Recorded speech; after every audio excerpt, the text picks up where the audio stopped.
और आपने उलमाए कराम की ज़बानी बहुत तकरीरें सुनी होंगी या आप दीनी किताबें पढ़े होंगे,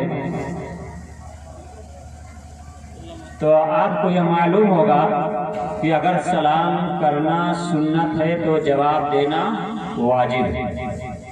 सलाम करना सुन्नत है तो जवाब देना वाजिब है। जैसे मिसाल के तौर पर आपको चिराग जलाना है, तो अगर चिराग में तेल ना हो तभी नहीं चिराग जलेगा, बाती ना हो तभी नहीं। तो चिराग को रोशन करने के लिए जरूरत किस चीज की है? तेल और बत्ती की। इससे भी कहीं ज्यादा जरूरी है सलाम का जवाब, यानी जवाब देना वाजिब। वाजिब माने जरूरी है। तो जब जरूरी है तो आप हजरत बखीली क्यों करते हैं? नहीं समझ आती है बात। अब आप कहोगे मौलाना तुम्हारे हाथ में माइक है इसलिए तुम्हारी आवाज तेज निकल रही है। नहीं, ऐसी कोई बात नहीं। मेरे दोस्तों, सलाम मोहब्बत से अगर आपसे कोई करता है तो उसका जवाब मोहब्बत से दो। इसलिए कि सलाम एक ऐसा सबक है जो भाईचारगी पैदा करता है। सलाम एक ऐसी तालीम है जो आपस में मोहब्बत पैदा करता है। तो मेरे दोस्तों, जब आपसे कोई सलाम करे मोहब्बत भरे अंदाज में, तो मोहब्बत भरे अंदाज में जवाब दो। अस्सलामु अलैकुम वरहमतुल्लाहि ताला वबरकातुहू। वालेकुम अस्सलाम वरहमतुल्लाहि ताला वबरकातुहू। अफसोस की बात है कि हमारे हजरत क्या समझेंगे कि जब ये लोग सलाम का जवाब नहीं दे रहे थे, तकरीब क्या लोग सुनेंगे। और अफसोस भी हो रहा है कि कम से कम आज कल तो खाना खिलाने का प्रोग्राम जो रखा गया है उसी की निस्बत से यह प्रोग्राम रखा गया है, और मेरे हिसाब से तकरीबन 60 आदमी का खाना आज बन रहा है, लेकिन 30 आदमी भी नहीं मौजूद। अफसोस है, इसमें कुछ कहने की जरूरत नहीं है। आप अपने गरीबान में खुद झांको, हमें करने की क्या जरूरत है। इसलिए शायर कहता है कि गर न समझोगे हिंदी मुसलमानों, गर न समझोगे हिंदी मुसलमानों, तुम्हारी दास्ता तक न होगी कभी दास्तानों, तुम्हारी दास्ता तक न होगी कभी दास्तानों में। और मोहम्मद की महफिल हो आए जिसका जी चाहे, मोहम्मद की ये महफिल है वो आए जिसका जी चाहे, मुकद्दर अपना अपना आजमाए जिसका जी चाहे, मुकद्दर अपना अपना आजमाए जिसका जी चाहे।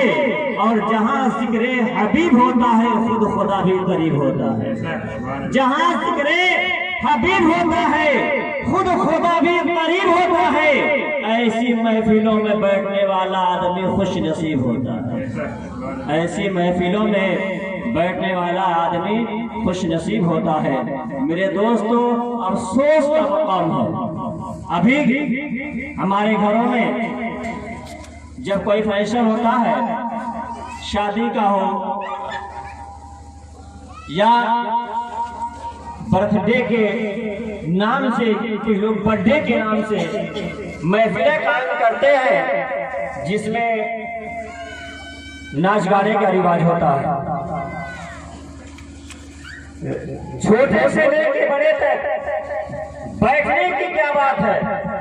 घर के कम से कम 20 से 25% लोग नाचते हैं डीजे, इतनी खुशियां उनका इजहार करते हैं। शादी के मौके पर पहले नाचने के लिए नचनिया बुलाया जाता था।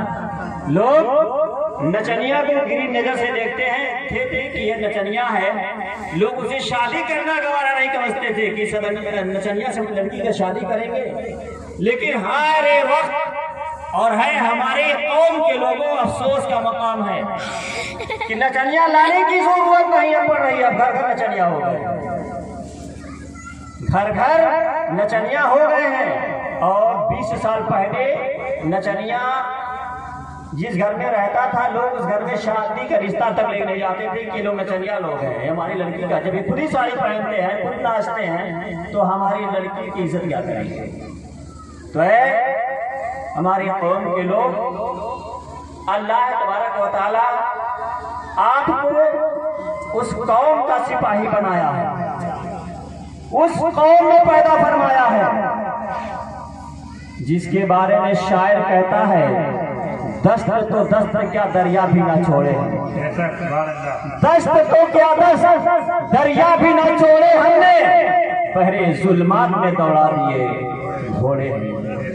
हम उस कौम के सिपाही हैं, उस कौम को मानने वाले हैं।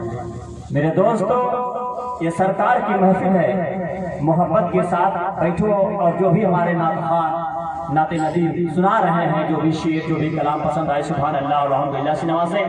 और बोलने वाला हमारा खतीब जो भी आपके सामने अल्लाह और उसके रसूल का जिक्र कर रहा है, जो भी कलाम जो भी बात समझ में आए तो सुभान अल्लाह और अल्हम्दुलिल्लाह से नवाजें।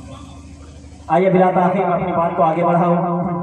नहमदहु व नसल्ली अला रसूलिहिल करीम, अम्मा बाद, फ़अऊज़ु बिल्लाहि मिनश शैतानिर रजीम, बिस्मिल्लाहिर रहमानिर रहीम।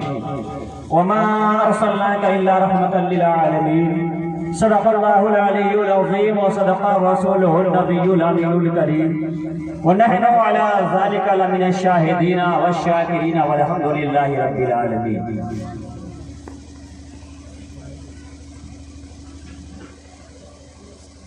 वो हर आलम के लिए रहमत है, किसी आलम में रह जाती है। वो हर आलम के लिए रहमत है, किसी आलम में रह जाती। ये उनकी मेहरबानी है कि आलम पसंद आया।